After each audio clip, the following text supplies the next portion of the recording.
রাধে রাধে বন্ধুরা, সবাই কেমন আছো? আশা করি সবাই খুব ভালো আছো। গোপুসোনার আশীর্বাদে আমি অনেক ভালো আছি। আজকে আমি ব্লগটা শুরু করছি একটা খুব সুন্দর জিনিস দেখিয়ে, সেটা হচ্ছে আমাদের বাড়ির ছাদে আজকে একটা সুন্দর দিন, খুবই পবিত্র একটা দিন, আমাবুচি, আজকে জগন্নাথ দেবের স্নান যাত্রা। সেই দিনকেই আজকে আমাদের বাড়ির গাছে লাল জবা গাছটা দেখো 20 থেকে 21খানা ফুল হয়েছে, আমি গুনেছি। ভাবতে পারছো ঠিক আজকের দিনেই হলো, আজকে দুটো সুন্দর অনুষ্ঠান বা উৎসব। আজকের দিনটা কত পবিত্র একটা দিন, সেদিনকে আমাদের বাড়িতেই এতগুলো জবা ফুটেছে। এতদিন কিন্তু হয়নি, এই গাছটা আজ 1-2 বছরেরও আছে। এদিকে সাদা জবাও অনেক ফুটেছে, আরও সাদা জবা তোলা আছে, সেগুলো আমি পরে দেখাচ্ছি। আমি সত্যি খুব অবাক হলাম যে এটা তোমাদের সাথে শেয়ার না করে পারলাম না, যে এত দিন হয়ে গেছে এত জবা ফোটেনি, বিশেষ করে লাল জবা, কিন্তু আজকের দিনে হলো। আজকে তো তোমরা জানো আজকে জগন্নাথ দেবের স্নান যাত্রা, আমাবস্যাও লাগছে। আর এদিকে বড় ব্যাঙ্গালোর জবা দুটো ফুটেছে, এটা মনে হয় কাল পরশু ফুটবে, বিশাল বড় ফুল হয়, এটাও শেয়ার করব তোমাদের সাথে, দেখবে। আর এদিকে গোপুর মাথায় যে লাল ফুল দিই, ছোটো ছোটো ছোটো ছোটো ছোটো ছোটো পাপড়ি, সেই ফুল দেখালাম। আর সাদা ফুল তো রয়েছে। আমি না শুধু লাল জবা গাছটাই দেখছি যে কি অপূর্ব যে লাগছে দেখতে। আজকে সকালটা যে এত সুন্দর থেকে শুরু হবে সত্যি ভাবা যায় না। আর দেখেছো ছাদেকে চলে এসছে, এই দেখো আমাদের গপু চলে এসছে ছাদে, ও দেখতে এসছে। দেখো কীভাবে দেখবে এখন ফুলগুলোকে, এত ফুল ফুটেছে, তার মানে তো আজকে মা খুব সুন্দর করে সবাইকে খুব সাজাবে। আর এই গাছ থেকে আমি দুটো ফুল তুলে কানে দিয়ে দিলাম। কানের যে সকালে ফুল না শুকিয়ে গেছিলো, যা রোদ যা গরম পড়েছে আমাদের এখানে, অলরেডি ছাতা নিয়ে ছাদে আসতে হয়েছে। আমি যদিও রোদের এদিকে দাঁড়িয়ে আর ওকে একটু ছাতার নিচে রেখেছি। আর গপুকে ফুল দেওয়ার পরে এবারে আমি একটা একটা করে জবা ফুল তুলে নিচ্ছি। আর দাঁড়ানো যাচ্ছে না ছাদে, এত রোদ উঠেছে। অ্যাকচুয়ালি বৃষ্টি হয়েছে ভোরের দিকে, এবার যেরকম হয় মেঘ ভাঙা রোদ, সবাই তো জানোই, ঠিক সেরকম রোদ। ওখানে না 1 মিনিট রোদে দাঁড়ালে মনে পুরো ছাই হয়ে যাব। ছাতার তলায় দাঁড়িয়েছি তো বলে একটু টিকে আছি, তাও ঘেমে মেমে গা হাত পা জ্বালা করছে। তাও তো ফুলগুলো তো তুলতে হবে না, আজকে সবাইকে দেবো ফুলগুলো, এত ভালো একটা দিন আজকে। আর লাল জবা তো তুলে আমি শেষ করতে পারছি না, এক তো রোদ, ঘেমে যাচ্ছি, এক হাতে ফোন আর এক হাত দিয়ে ফুল তুলছি, বিরক্ত লেগে যাচ্ছে। লাল জবা তুলে আমি শেষ করতে পারছি না। লাস্টে 4টে জবা গাছে রেখে দিয়েছি, যে গাছ তো ফাঁকা রাখতে নেই, 4টেই থাকে, একটা নাচগা তুলতে পারছি না, যেটুকু পেরেছি তুলেছি, আর তুলবো না। এইরকমভাবে জবা তুলতে হয়েছে আজকে। আর সাদা জবা আরও আছে, আমি দেখাচ্ছি, এখানে তো কয়েকটা দেখছো, আরও সাদা জবা তোলা আছে, ওটা 1 থালা হয়েছে, ওটা তোমাদের সাথে শেয়ার করব। আর এখন সাদা জবা তুলছি, তবে ফুলগুলো না তুলতেই ইচ্ছে করছে না, এত সুন্দর লাগছে, গাছে বেশি মানায় না ফুল। তবে মনে হলো ঠাকুরের পায়ে আজকে দেবই, কারণ আজকে দুটো পবিত্র দিন, আজকে তো দিতেই হবে। গাছ যখন আজকে আমাকে ফুল দিয়েছে, আমি তো ঠাকুরের পায়ে আজকে দেবই। জগন্নাথ দেব, তারপর যে মায়েরা আছে আমাদের আসনে, সেই মায়েদের পায়ে আজকে একটু ফুল দেবই। তো এখন ফুল যেটুকু পারলাম তুললাম, 2-4টে মতো ফুল আমি গাছে রেখে দিয়েছি, গপুকে একটু দেখালাম। আর ব্যাঙ্গালোর জবা ফুলগুলো দেখলাম যে পিঁপড়ে ধরেছে কিনা, কারণ এই জবাগুলোতে না খুব লাল পিঁপড়ে ধরে গেছিলো, সেটাই দেখলাম। পিঁপড়ে থাকলে কি জবা ফুল বা যে কোনো ফুলের কুড়ি না নষ্ট করে দেয়। আর তোমাদেরকে তো আগেই বললাম সাদা জবা প্রচুর ফুটেছে, দেখো সাদা জবা, এখন তো লাল জবার থেকেও সাদা জবা বেশি হয়ে গেছে, দেখতে পেরেছো? সাদা না, একটু হলুদ হলুদ থাকে, 3টে কালার থাকে অ্যাকচুয়ালি, হলুদ সাদা লাল থাকে এই জবাটা। 1 থালা জবা হয়েছে আজকে, লাল জবা সাদা জবা ভর্তি আজকে। আজকে সব মায়েরা আমাদের সব দেবীরা উজাড় করে দিয়েছে আমার ঠাকুরঘরের জবা ফুলের। আর হঠাৎ করে পুজো দিয়ে এদিকে ঘরে এসে দেখলাম আমাদের বাড়িতে পটল এসছে। পটল হচ্ছে আমাদের নিচের একতলায় থাকে, আমার কাকার ছোট্ট একটা বিড়াল পুষেছে, তিনি হচ্ছে এটা।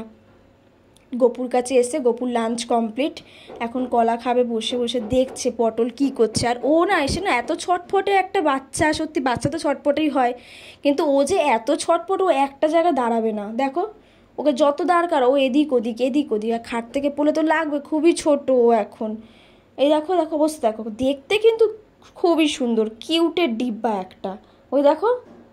আর বেশ নাদুস নুদুস, দেখো ওই দেখো, ওকে ওখানে যাবো, ও ওখান থেকে চলে আসবে, ও কিছুতেই একটা জায়গায় দাঁড়াবে না, এত ছটফটে হয়েছে, এত দুষ্টু। আর দেখতে তো খুবই সুন্দর হয়েছে, একদম অরিও বিস্কুট এটা আমাদের। ও ওর নাম পটল, ওর নাম অরিও দিলে ভালো হতো। দেখেছো কীভাবে জাম খেয়ে পড়ে গেল, ওর কি লাগে না? আমরা তো সেটাই আলোচনা করছি সবাই মিলে এখানে। আমি ভয়েসে আর দিলাম না, সবাই যে এরকম হয়েছে কেন, এও দেখতে এত সুন্দর কিন্তু এত ছটপটে হয়েছে কেন? বাচ্চাটা এত ছটপটে কেউ হয় নাকি? আর আজকে যেহেতু জগন্নাথ দেবের স্নান যাত্রা, তার মানে তো আজকে গপুকে নিয়ে বেরোতেই হবে। তাই জন্য গপুকে নিয়ে আমরা বেরিয়ে পড়েছি। এখন আমরা কোথায় আছি, কারণ আমরা তো মেট্রো লাভার, আর তাই আমরা সবাই মেট্রো স্টেশনে চলে এসেছি। মেট্রো স্টেশন থেকে মেট্রো ধরে আমরা আমাদের গন্তব্যস্থলে যাব। মানে আজকে যাব কোথায় সেটা পরে বলছি, আগে মেট্রোতে উঠি, তোমরা গপুকে দর্শন করো, আর অবশ্যই বলবে আমার গপুকে কেমন লাগছে। অলরেডি ছবি তো আমি দিয়েই দিয়েছি ফেসবুকে। আজকে আমি ব্লগটা আমি কালকে ছাড়বো, আজকে আমি রেডি করছি, ব্লগটা এডিটিং করছি। আর এখন আমরা এসেছি শ্যামবাজার। শ্যামবাজারে কোথায় এসেছি? নব বৃন্দাবন মন্দিরে এসেছি। নামটা শুনলে আমার বেশি ভালো লেগেছে নামটা, যে নামটা এত সুন্দর, নববৃন্দাবন মন্দির। বৃন্দাবনে কবে যেতে পারবো সে তো আর জানি না, আপাতত এখানে নববৃন্দাবন মন্দির দর্শনটা করি। সবথেকে আকর্ষণীয় জিনিসটা মন্দিরে ঢুকতেই বা এন্ট্রি নিতেই সেটা হচ্ছে এই কালারিং ঝর্ণাটা। এখানে না এসে সত্যি অসম্ভব সুন্দর এই জায়গাটা। আমি প্রথমে এন্ট্রি নিয়েই আগে এই জায়গাটা এসে একটু ভিডিও করলাম, দাঁড়িয়ে ছবি তোলা হলো গুবলায়, অসাধারণ লাগছে। আর মন্দিরটা না খুব নিস্তব্ধ, মানে বাইরে থেকে এত নিস্তব্ধ যে ভেতরে যে এতগুলো লোক বসে আছে বোঝা যাচ্ছে না। আমি কন্টিনিউ বলছি ভেতরে মনে লোক নেই, তাও আমরা যাই, বাট এসে দেখছি ভালোই লোক আছে, কেউ একটু কথা না, চুপচাপ। যেই গপু গেছে তখন অল্প বিস্তর আলোচনা হচ্ছে, গপুর সাথে ছবি তোলা হচ্ছে, ওর সাথে কথা বলছে, প্রণাম করছে, বাট তার আগে না বাইরে না একটু সাউন্ড নেই মন্দির থেকে। আর যেহেতু এখন সন্ধ্যা আরতি স্টার্টও হয়নি, আমরা একটু বিকেলের দিকেই ঢুকেছিলাম, সন্ধ্যা আরতি স্টার্ট হবে একটু পরে বললো। আর চলো রাধা মাধবের সাথে তোমাদের দর্শন করিয়ে দিই, রাস ও রাসেশ্বরী একসাথে তোমরা দর্শন করো। কি অপূর্ব, কি অপূর্ব শান্তি এদের দিকে তাকালে। আর এটা তো আগেই বললাম, একটা পুরনো, খুবই পুরনো একটা মন্দির, এখানে দুর্গাপুজোও হয়, বাট আমি কখনো আসিনি, বাট এবছর দুর্গাপুজো আমি অতি অবশ্যই এখানে ভিজিট করবই। আমরা তো রাতে ঘুরি, গপু তো থাকার ওখানে বেরোই না, দুর্গাপুজো দশমীতে লাস্ট বেরোই, তা আবার সন্ধেবেলায়, তো ওকে নিয়ে তো আসবো না, বাট দুর্গাপুজো আমি এখানে ভিজিট করতে আসবোই। এই দেখো আমাদের আমাদের স্পেশাল গুবলাই যে ছবি তুলতে ব্যস্ত হয়ে গেছে, আপডেট আমাদের ভাইরাল গপু আমাদের, ও ওখানে ব্যস্ত থাক। আর আমি এদিকে এই দেখো শ্রী শ্রী রাস ও রাসেশ্বরী জিউ মন্দির এটা। আর মন্দিরটা যে এত পুরনো দেখলে মনে হচ্ছে, এত সুন্দরভাবে এরা ম্যানেজমেন্ট করে রেখেছে, খুবই সুন্দর। আর সবাই না খুব চুপচাপ, হয়তো এটাই এখানকার আভিজাত্য, আমার তো খুবই ভালো লেগেছে। এত সুন্দরভাবে ওরা চুপচাপ হয়ে, এত লোক যে ভেতরে আছে বাইরে দিয়ে কেউ বুঝতেই পারবে না। এমনকি আমি ঝর্ণাটার সামনে এসেও ভাবছি যে এত লোক, বাট একটু আগে আমি আওয়াজ পেলাম না, এখন গুবলাই ঢুকলো, জাস্ট সবাই একটু হাসি খুশিভাবে কথা বলছে, আলোচনা করছে। আর এই যে দিদিটা, এই দিদিটা কোলে নিয়ে নিয়েছে গুবলাইকে, আমার কোলেই ও বসবে এখন। ওই দেখো অবস্থাটা দেখো, কেন আদর খাচ্ছে। তার আগে তো অনেকগুলো সেলফি উঠে গেছে, সেটা তো দেখায়নি ভিডিওতে, আমি তো ওইদিকে রাধা মাধবকে দর্শন করছিলাম। আর এখন অনেকক্ষণ পর আমি বললাম এবার চল আমরা যাই আমাদের গন্তব্যস্থলে। আমাদের গন্তব্যস্থলটা তো এটা নয়, আর একটা জায়গায় আছে, এখানেও ভিজিটটা হয়ে গেল। এটা হয়তো গোপুরই তো সব ইচ্ছে, তাই না? আর একবার ঝর্ণাটার সাথে লাস্ট যখন মন্দির থেকে বেরোলাম তখন একবার এখানে একটা ভিডিও ছোট্ট করে নিলাম। অসাধারণ শান্ত একটা জায়গা, এখানে আসলে মানে সবার মন খুব ভালো হয়ে যাবে, সত্যি বলছি। মন খারাপ, এখানে আসলে মন একদম ভালো হয়ে যাবে। আর খুব শান্ত এরিয়া, চুপচাপ, মানে ওই সারাক্ষণ বাড়িতে কেচাকেচি গাড়ি ঘোড়া, যারা একটু শান্তি খুঁজছে তারা এই নববৃন্দাবন মন্দিরে চলে আসতে হবে। আমার তো অপূর্ব লেগেছে। এই যে আমি গপুকে নিয়ে এসছি, এবার আমি একা একা চলে আসবো যখনই ভালো লাগবে।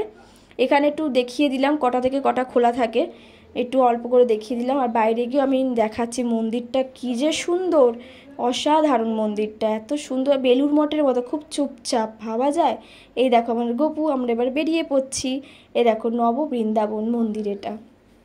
এবার আমরা মেন আমাদের গন্তব্যস্থলে চলে এসেছি, সেটা হচ্ছে বাগবাজারের জগন্নাথ দেবের মন্দির। আজকে তো যোগু দাদা তোমরা জানোই স্নান যাত্রা আবির্ভাব তিথি, আজকে তো ওনাকে দর্শন করতে আসতেই হবে, বাট আমাবুচি যেহেতু চলছে বলে পর্দা দেয়া মা সুভদ্রার জন্যে, তো আমি সেই জন্য দর্শন গুবলাইকে করাতে পারিনি। এর আগে তো আমি অনেকবার এখানে এসেছি, সন্ধ্যা আরতি দেখেছি, বাট গুবলাইকে দর্শন করাতে পারলাম না। তো আমার আমার ইচ্ছে আছে যে আমি রথের পর আরেকবার ওকে এখানে নিয়ে আসবো দর্শন করানোর জন্য। আর এখন ও এখানে এসছে জগন্নাথ দেবের মন্দিরে গপু, তো সবাই যে ও ছবি তুলবে না ওকে কোলে নেবে এটা তো হতেই পারে না, সেটা স্টার্ট হয়ে গেছে। আর আমি আমার মতো এদিকে এত সুন্দর করে সাজিয়েছে জগন্নাথ দেবের মন্দিরটা, সেটা ভিডিও করছি, ভালো করে দেখছি যে আসলাম বাট দেখতে তো পাবো না। এই জিনিসটা না মাথায় আমার একদমই ছিল না যে আজকে তো মন্দিরটা ঢাকা থাকবে, অত ভাবিনি, ফট করে চলে এসেছি। বাট ভালোই লাগছে, বেশ সুন্দর করে সাজিয়েছে, গপু একটু ঘুরছে, মন্দিরে একটু ঢুকতে তো পারলো, মন্দিরটা দর্শন তো করতে পারলো আমার গুবলাই। ওকে রথের পর আমি অতি অবশ্যই নিয়ে আসবো। জিজ্ঞেস করলাম কবে খুলবে, বললো রথের দিনকে ওপেন হবে, বাট রথের দিন তো আর আসবো না, আমি রথের পরেই হয়তো আসবো একবার দর্শন করাতে। সন্ধ্যা আরতিটা না এখানে অসাধারণ হয়, তোমাদের সাথে শেয়ার করবো যখন আবার এরকম আসবো, অনেকবারই এসছি, আবার যখন আসবো। আরেকটা কথা, এখানে পুরোহিত যিনি মালাটা পরালেন তিনি জিজ্ঞেস করলেন ভেতরে মালা গাঁথা হচ্ছে, আপনার গোপালকে কি আমি একটু মালাটা পরাতে পারি, উনি এখানকার জগন্নাথ দেবের সেবক, ঠিক আছে? তো তখন আমরা বললাম হয় অবশ্যই, কেন পরাতে পারবেন না, আপনি আমার পারমিশন নিচ্ছেন? তখন বললো না জিজ্ঞেস করলাম। তো আমি ভেবেছি হয়তো গাঁদার মালা বা রজনীগন্ধা কিছু আনবে, হঠাৎ করে যখন দেখলাম যে পদ্মর মালা নিয়ে এসছে গাঁথিয়ে, অ্যাকচুয়ালি ভেতরে গাঁথা হচ্ছে অনেক রকমের মালা, উনি বললই। আমি না খুব অবাক, উনি যখন এটা নিয়ে আসছে তখন আমি ভিডিও স্টার্ট করিনি, আমি বলছি এটা কার জন্য, তখন যে গপুকে যখন ডাকছে তখন আমি ভিডিওটা অন করলাম যে আমার গুবলাইকেই মালাটা দেবে, এত সুন্দর মালাটা আমার গুবলাইকে দিচ্ছে। অলরেডি এটা পুরো গেঁথে গুবলাইকে দেয়া হলো, আর একটা সুন্দর দরবেশের লাড্ডু দেয়া হলো ওর হাতে, একদম লাড্ডু ওখানে বানানো হয়েছে, সেই লাড্ডু আমার গুবলাইয়ের হাতে দিয়ে এলেন, সেটাকে একটু খাইয়েও দিলেন। ওনারা হচ্ছে এখানকার সেবক ও সেবিকা, এর আগেও ওনাকে আমি চিনি, অনেকবার এসছি, বাট আমি যে গোপাল নিয়ে আসবো সেটা উনি কোনোদিন ভাবিনি। তো গোপালকে এর আগেও বলেছে একবার নিয়ে এসো, যেদিনকে পর্দা খোলা হবে বা সব কিছু মিটে যাবে রথের পরে এই সময় আনবে। আমি হ্যাঁ অবশ্যই, গপুকে দর্শন করাতে নিয়ে আসবোই। তো বাগবাজারের জগন্নাথ দেবের মন্দিরে প্রণাম জানিয়ে সবাইকে বিদায় জানিয়ে ওখান থেকে বেরিয়ে এসলাম। বেরিয়ে আসার রাস্তায় যখন উঠে একটু হাঁটছি তখন না হঠাৎ করে পুরনো বাড়ির অনেকটা দূর থেকে দেখলাম রাধা মাধবের আরতি হচ্ছে। সত্যি সত্যি কথা বলতে গপু যে কোথায় কিভাবে দর্শন দিয়ে দিচ্ছে আমাকে, আমি সত্যি বুঝতে পারছি না। ঠিক দেখে দেখে আমার চোখেই পড়ছে, কোন গলির ভেতরে কোন দরজার ওপাশে সব সময় আমার চোখে পড়ছে, সত্যি অদ্ভুত। তারপর ওখান থেকে একটু গঙ্গায় গেলাম, গঙ্গায় অনেকক্ষণ বসলাম, বসার পর মিষ্টুর বাড়িতে এসেছি, শোভাবাজারে এসেছি শ্যামবাজার থেকে হাঁটতে হাঁটতে। তো মিষ্টুর কাছে তো আসতেই হবে, মিষ্টুর সাথে একটু ছবি তুললাম, একটু সাজালাম ওকে, ওর সাথে আমিও কিছু ছবি তুললাম, সেগুলো পরে শেয়ার করছি। আর এবার আমরা বেরিয়ে পড়েছি লাস্ট মেট্রো ধরে বাড়ির পথে এগোচ্ছি গুবলাইকে নিয়ে। এবার গুবলাইকে নিয়ে যাব, খাওয়াবো, ঘুম পাড়াবো। তো ব্লগটা আমি এখানে শেষ করলাম। সবাই ভালো থেকো, সুস্থ থেকো, রাধে রাধে বন্ধুরা।